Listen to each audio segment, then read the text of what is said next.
Ngayon ay pag-uusapan naman po natin ang isang napakainit na balita tungkol dito kay XRP. Sabi ng isang kilalang market analyst, possible daw na bumagsak muna si XRP sa mababang presyo bago ito tuluyang sumabog pataas. Pero teka lang, huwag muna tayong matakot dahil ayon sa kanya, ang pagbagsak na ito ay hindi sinyalis ng kahinaan kundi bahagi lamang ng mas malaking plano. Kaya sa video na ito ay aalamin natin kung bakit ganito ang pananaw ng analyst na ito, bakit babagsak daw muna si XRP hanggang $1.85 o posibleng $1.40 bago pumalo ito sa mga price targets na $7.5, $13 o $27. Kaya pag-uusapan din natin ang mga datos sa likod ng analysis na ito at ang epekto ng mga global na balita tulad ng mga hakbang ni Pangulong Donald Trump at syempre kung ano ang ibig sabihin nito para sa atin bilang mga Pinoy crypto traders o investors ni XRP. Kaya yan, bago po tayo magpatuloy ay pakibasa na lamang po muna ang disclaimer dito sa ibaba ng ating screen. Ngayon ay simulan po natin sa kung ano po ang kasalukuyang sitwasyon nitong si XRP. Kamakailan lamang ay nakarecover po itong si XRP sa presyo na $2. Isa itong mahalagang psychological price level na nagsasabi kung bullish pa ba ang market or hindi. Pero ayon po kay Egrag Crypto, isang respetadong analyst, hindi pa raw tapos ang laban. Bagamat mukhang maganda ang takbo, sinabi ni Egrag na hindi pa stable si XRP dahil hindi ito napanatili. Yan, hindi po niya napanatili ang kanyang presyo sa pagitan ng $2.3 hanggang $2.5. Kaya sa madaling salita, hindi pa siya nakakapasa sa isang importanteng test sa kanyang 5-day chart. Kaya ano ang ibig sabihin nito? Ang ibig sabihin nito ay maaari pang bumagsak si XRP. At kung mangyari yan, posibleng bumagsak po siya sa support level na $1.85. Ang huling pagkakataon na sa huling pagkakataon na nandito po sa XRP ay noong isang linggo lang bago ito mag-rebound ng 14.33%. Pero ngayon ay sinasabi na po ni Egrag na baka hindi na siya mananatili sa presyo na $1.9 hanggang $2. Ayan. Ngayon ay gaano naman po kalalim ang posibleng pagbaba ni XRP.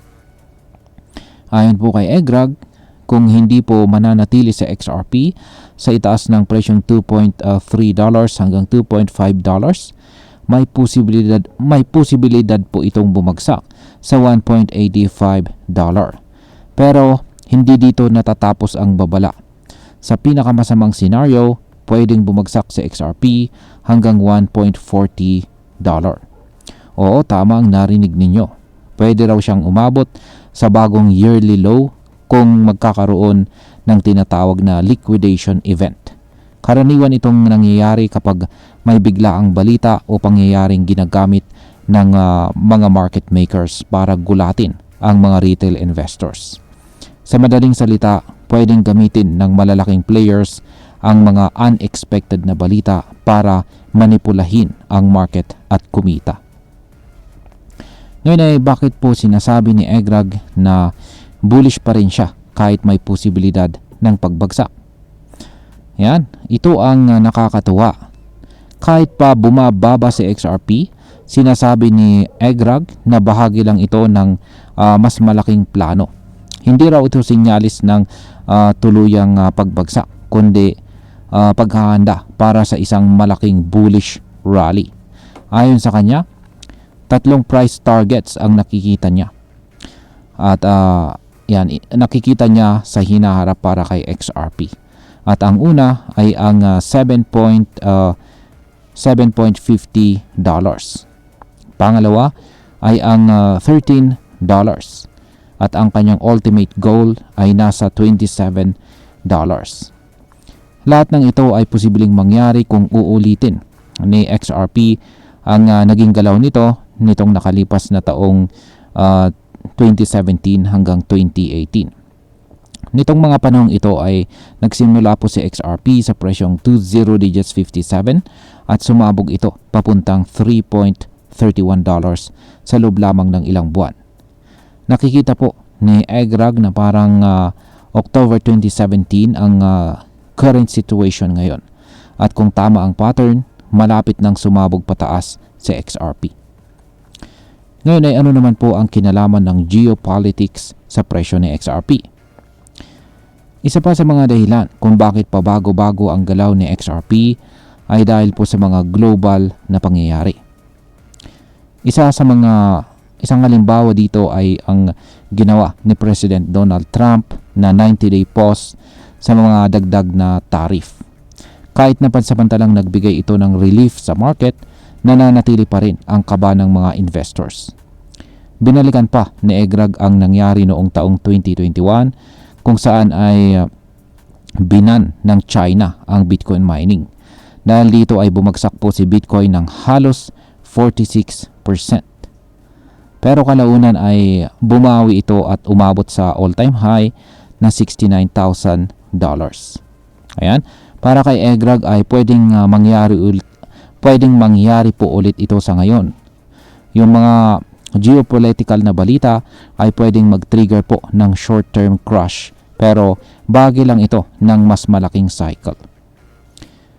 Ngayon is ano po ang strategy ng analyst na si Egrag? Kahit na bullish po si Egrag kay XRP, hindi po siya actively nagtitrade ngayon. Hindi siya nag-low long o nag-short. Ang ginagawa po niya ay nag-iipon ng XRP sa mga piling presyo. Tawag dito ay accumulation strategy. Bumibili siya tuwing may dip at hindi po siya natatakot sa mga temporary na pagbagsak.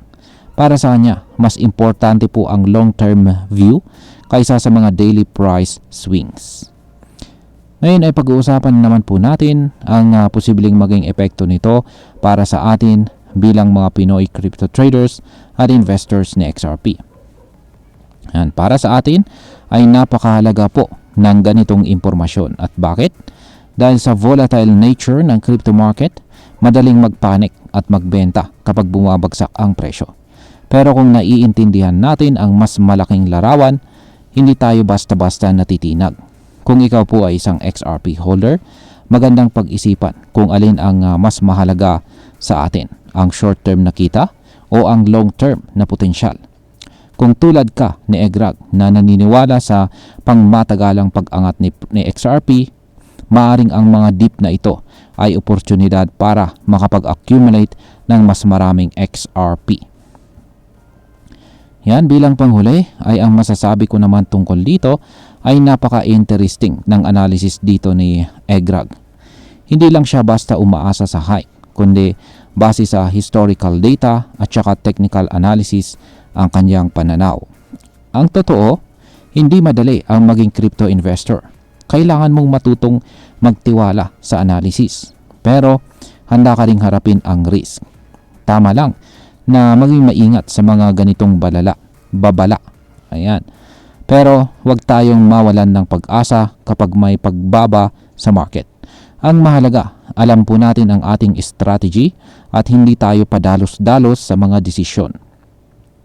Kung totoo ngang babagsak sa XRP, tingnan natin ito bilang pagkakataon, hindi bilang problema. Dahil ang tunay na tagumpay sa crypto ay hindi lang po nakabase sa pagbili at pagbenta, kundi sa disiplina, kaalaman at saka pasensya.